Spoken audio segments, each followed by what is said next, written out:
अस्सलाम वालेकुम क्लास। अब नेक्स्ट टॉपिक पे आ जाएं, which is properties of cathode rays. Cathode rays को हमने पीछे कंक्लूजन में इलेक्ट्रॉन्स भी कहा हुआ है।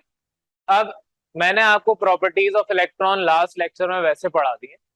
यहाँ पर जो प्रॉपर्टीज हैं काफी हद तक वही सेम है। अब उनको हम किताब वाली या आपके पास नोट्स हैं उसके अंदर जितने भी ये पॉइंट्स लिखे हैं वो वन बाय वन डिस्कस कर रहे हैं। छोटा सा टॉपिक है। सबसे पहला पॉइंट, कैथोड रेज ट्रेवल करते हैं in a straight line from cathode towards anode. ये एक प्रॉपर्टी आ गई। दूसरी प्रॉपर्टी की बात करें तो इनके पास शार्प शेडोज बनाने की सलाहियत है। Cathode rays produces sharp shadows. अगर फॉर एग्जांपल आप लेट सपोज लाइट के आगे खड़े हो जाते हैं तो आपके पीछे शेडो बनता है। अगर रात को फॉर एग्जांपल लाइट चली गई है और रात में आपने बल्ब जलाया हुआ है और या फिर आपने मोमबत्ती जलाई हुई है, तो पुराने जमाने में जब जनरेटर या यूपीएस इतने आम नहीं होते थे, हम लोग क्या करते थे, मोमबत्ती वगैरह जली होती थी तो बैठ के शेडोज बना के खेल रहे हैं क्योंकि वक्त तो गुजारना है। उस वक्त ये खिलौने भी नहीं हुआ करते थे, इतने एडवांस तो थे नहीं, हम पुराने जमाने के गारों में रहने वाले लोग हैं। तो हम वहां पर मोमबत्तियां जला के शेडोज बना बना के खेला करते थे। तो शेडो आपका कैसे बनता है? जब लाइट आपके किसी ऐसे ऑब्जेक्ट पे पड़े जो उस लाइट को अपने अंदर से पास ना होने दे।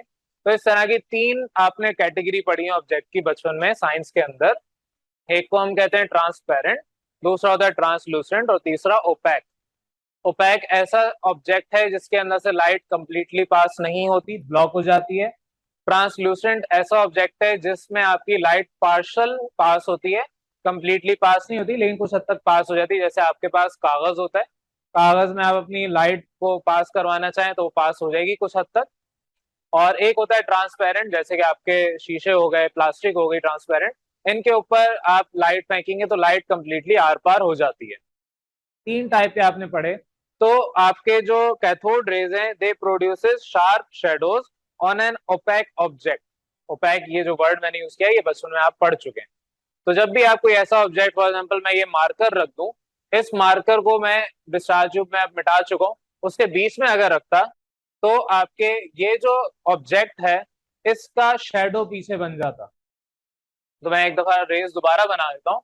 लेट सपोज मैंने आपकी पीछे जो अभी बनाई थी वो इस तरीके से, ये कैथोड थी और ये आपकी एनोड थी। इनके दरमियान ये रेस ट्रेवल होके यहाँ तक आ रही थी। अब अगर यहाँ बीच में मैं अपना ऑब्जेक्ट रख दूं तो ये रेस यहाँ से जो पास हो रही हैं वो अब शेडो बनाएंगी। तो शेडो बनाएंगी जो भी हम ओपेक ऑब्जेक्ट इनके पाथ में रखेंगे उसका। ये सेकंड इनकी प्रॉपर्टी हो गई। थर्ड पे आ जाए, कैथोड रेज इनके ऊपर नेगेटिव चार्ज होता है and bend towards positive plate. ये नेगेटिव चार्ज रखते हैं, पॉजिटिव प्लेट की तरफ बेंड हो जाते हैं। अगर मैं यहाँ पर एक और एनोड ले आऊं, एनोड क्या है, सिंपल एक मेटालिक इलेक्ट्रोड है जिसके ऊपर आपने बैटरी का पॉजिटिव टर्मिनल कनेक्ट किया हुआ है। मैं कोई भी एनोड यहाँ पर एक और ले आऊं तो ये क्या होगा, ये रेस ट्रैवल करके उस तरफ आ जाएंगी। लेट सपोज मैं यहाँ पर एक पॉजिटिव प्लेट इस तरह से रख देता हूँ, ये आपकी पॉजिटिव प्लेट है। तो आपके जो इलेक्ट्रॉन्स हैं वो सीधा जाने के बजाय इधर डिफ्लेक्ट होना शुरू हो जाएंगे। तो इनकी एक प्रॉपर्टी यहां से भी हमें मिली कि जितने भी कैथोड रेज हैं इनके ऊपर नेगेटिव चार्ज है क्योंकि opposite charges attract each other. ये आपने बचपन में सीखा हुआ है। अपोजिट चार्ज है, एक नेगेटिव है। जब आप पॉजिटिव फील्ड देंगे, पॉजिटिव प्लेट देंगे, कोई भी आप पॉजिटिव चार्ज वाली चीज उसको दे देंगे तो ये उसकी तरफ बेंड हो जाएंगे, डिफ्लेक्ट हो जाएंगे इन इलेक्ट्रिक एंड मैग्नेटिक फील्ड। तो आपको मैंने पीछे बता दिया इलेक्ट्रिक और मैग्नेटिक फील्ड कैसे होती है। तो ये इनकी तीसरी प्रॉपर्टी हो गई। चौथी पे आ जाएं, जब भी ये रेज स्ट्राइक करेंगी विद ग्लास या other material they causes them to glow. वो मटेरियल चाहे वो ग्लास हो या कोई भी हो उसके ऊपर ये टकराएंगे तो वो ग्लो करेगा। पीछे जब डिस्चार्ज ट्यूब पढ़ा रहा था तो मैंने बताया था जब ये टकराते हैं एनोड पे तो पीछे वाला हिस्सा जो कांच का है उधर आपको कलर्ड लाइट नजर आती है। ब्लूइश लाइट कभी मिल जाती, कभी ग्रीनिश ग्लो मिल जाता है। तो आपके वो जगह वो मटेरियल ग्लो करता है। ये एक और प्रॉपर्टी हो गई। इसके अलावा e upon m ratio, e upon m charge to mass ratio होता है। ई चार्ज है, एम मास है, तो ई अपॉन एम का मतलब चार्ज टू मास रेशो। इसको जब आप निकालते हैं ऑफ कैथोड पार्टिकल्स तो इसकी वैल्यू यहाँ पर आपको एग्जैक्ट बताई हुई है 1.7588 इंटू 10 की पावर 8 कोलम्स। इसका सिंपल सा तरीका है, आपने चार्ज टू मास रेशो निकालना है। चार्ज आपने पीछे पिछले लेक्चर में मैंने बताया था 1.6 इंटू 10⁻⁻19 कूलम्स था, डिवाइड बाय आपने 9.11 इंटू 10⁻⁻31 किलोग्राम इसका मास याद किया हुआ है। दोनों को डिवाइड कर लें, आपके पास चार्ज टू मास रेशो आ जाएगा। तो कूलम्स पर ग्राम है, ये किलोग्राम है, इसको ग्राम में बाद में कन्वर्ट कर लें, तो कूलम्स पर ग्राम की वैल्यू आपको यहाँ पर बताई हुई है। ये आपके तमाम इलेक्ट्रॉन्स के लिए सेम होगी। जितने भी आपके इलेक्ट्रॉन्स थे, चाहे वो गैस आप कोई भी रखें, आप एयर रखें, हाइड्रोजन रखें या कोई भी इनर्ट गैस रखें, सबका charge to mass ratio same होगा, क्योंकि गैस पे इलेक्ट्रॉन डिपेंड नहीं कर रहा। Charge to mass ratio, charge of electron independent है, मास ऑफ इलेक्ट्रॉन इंडिपेंडेंट है। चाहे किसी भी गैस, किसी भी एटम के अंदर कोई भी इलेक्ट्रॉन हो, उनका चार्ज और मास सेम रहता है, तो इससे कोई फर्क नहीं पड़ता डिस्चार्ज ट्यूब के अंदर कौन सी गैस थी, आपके पास इलेक्ट्रॉन का charge to mass ratio constant होगा। ये बहुत इंपॉर्टेंट पॉइंट है जो कि आपको क्लियर होना चाहिए। और लास्ट आपके पास पॉइंट है ये, they can produce mechanical pressure indicating they possesses kinetic energy. ये पॉइंट समझ लें। और लास्ट पॉइंट ये है, आप जब भी कोई गाड़ी में अगर सफर कर रहा है और एकदम से आपको ब्रेक लगानी पड़ जाए तो क्या होता है, एक आपको इनर्शिया फील होता है।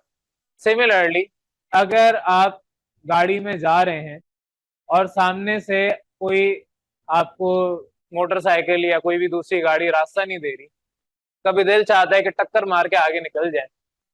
वैसे ये मना है, क्राइम कहलाएगा अगर आपने ऐसा कर लिया, किसी को मार दिया और किसी का नुकसान हो गया तो जाहिर है ये बुरी बात हो जाती है। लेकिन दिल चाहता है कि एक तो हमें इमरजेंसी में जाना है और सामने वाला इंसान बहुत सुस्त रवि से गाड़ी चला रहा है, बराबर वाली लेन भी मौजूद है, वहां पे भी चला सकता है, लेकिन नहीं, उसको तो धमस के वहीं पे चलना है, वहीं पे बिस्तर लगा के सोना है उसने। तो कभी कभी दिल चाहता है कि मार के आगे निकल जाए। अब ऐसा हकीकत में तो हम कर नहीं सकते, अज्यूम करते हैं अपने दिमाग में कि हम किसी को आगे मार के निकल गए। तो गाड़ी जब चलते हुए आ रही है तो it possesses a kinetic energy. जब वो किसी को टक्कर मार के आप आगे निकलने की कोशिश करेंगे तो जिसको आप टक्कर मारेंगे क्या होगा, गाड़ी आपकी आगे पहले निकलेगी या जिसको आपने टक्कर मारी वो पहले आगे जाएगी? सिंपल सा इसका आंसर है आगे जाएगी। यानी कि मैंने आपको टक्कर मारी, आप आगे चल रहे हैं, मैं पीछे से आगे आपको टक्कर मार रहा हूँ, आप मुझसे ज्यादा आगे जाएंगे। मैंने अपनी एनर्जी सारी की सारी आप में कन्वर्ट कर दी। मैं जिस स्पीड से आ रहा था, जिस काइनेटिक एनर्जी से आ रहा था, वो सारी की सारी मैंने एनर्जी आप पे ट्रांसफर की। और अगर आपने उस एनर्जी को जाया नहीं किया तो आप और स्पीड में आगे निकल जाएंगे। अब आपकी गाड़ी, आपकी मोटरसाइकिल, जिसपे भी आप थे, अगर आपने अपने आप को संभाल लिया तो आप और स्पीड से आगे निकलेंगे। ये आपकी कंजर्वेशन ऑफ एनर्जी कहलाती है। तो जितने भी आपके पास यहाँ पर इलेक्ट्रोड कह रहा हूँ, कैथोड रेज हैं, इन कैथोड रेज के पास मैकेनिकल पावर होती है, यानी कि आपके इनके अंदर मैकेनिकल एनर्जी कहें या पोटेंशियल एनर्जी कहें, दोनों कहें, ये मैकेनिकल प्रेशर प्रोड्यूस करते हैं। मैकेनिकल प्रेशर को आप पोटेंशियल एनर्जी भी कह सकते हैं, लेकिन वो काफी हद तक सही है और गलत भी है। बहरहाल मैकेनिकल प्रेशर दे प्रोड्यूसेस, और जो आपके काइनेटिक एनर्जी है वो वहां से नजर आया था। मैकेनिकल प्रेशर मतलब आपने गाड़ी को धक्का मारा, आपने टक्कर मार दी, अब आपने प्रेशर उसको दिया और सारी की सारी काइनेटिक एनर्जी अपनी उसके अंदर डाल दी। तो यहाँ से ये बात हमें समझ आती है कि आपके अंदर जो काइनेटिक एनर्जी थी वो आपके अंदर मौजूद थी, तभी आपने उसको कन्वर्ट किया। अब उसे इलेक्ट्रॉन में समझें। जब इलेक्ट्रॉन किसी भी ऑब्जेक्ट को टकराएगा, टक्कर मारेगा, तो वो अपनी एनर्जी सारी की सारी काइनेटिक कन्वर्ट कर देगा इनटू पोटेंशियल एनर्जी कहें या मैकेनिकल प्रेशर कहें, उसमें कन्वर्ट कर देगा।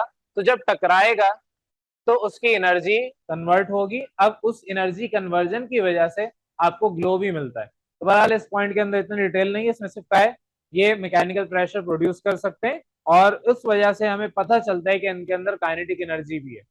मैंने ये पॉइंट थोड़ा ज्यादा डिटेल में बताया है क्योंकि बहुत सारी चीजें इसमें और भी क्लियर करनी थी, लेकिन सिंपल इस पॉइंट में ये कहा है कि इनके पास मैकेनिकल प्रेशर होता है, और जब ये मैकेनिकल प्रेशर रखते हैं अगर, तो इसका मतलब इनके पास काइनेटिक एनर्जी भी मौजूद है।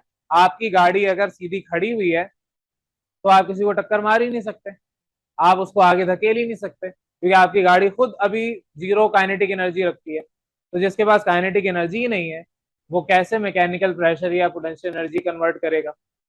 तो ये सिंपल सी आपके पास 6-7 पॉइंट्स हमने अभी डिस्कस किए आपके कैथोड रेस के।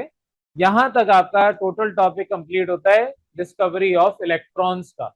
तो डिस्कवरी ऑफ इलेक्ट्रॉन्स यहाँ तक आपका कंप्लीट हो गया। अब इसके बाद हमारा नेक्स्ट टॉपिक है डिस्कवरी ऑफ प्रोटॉन्स, वो फिर हम नेक्स्ट क्लास में डिस्कस करेंगे। यहाँ तक किसी हुई कंफ्यूजन?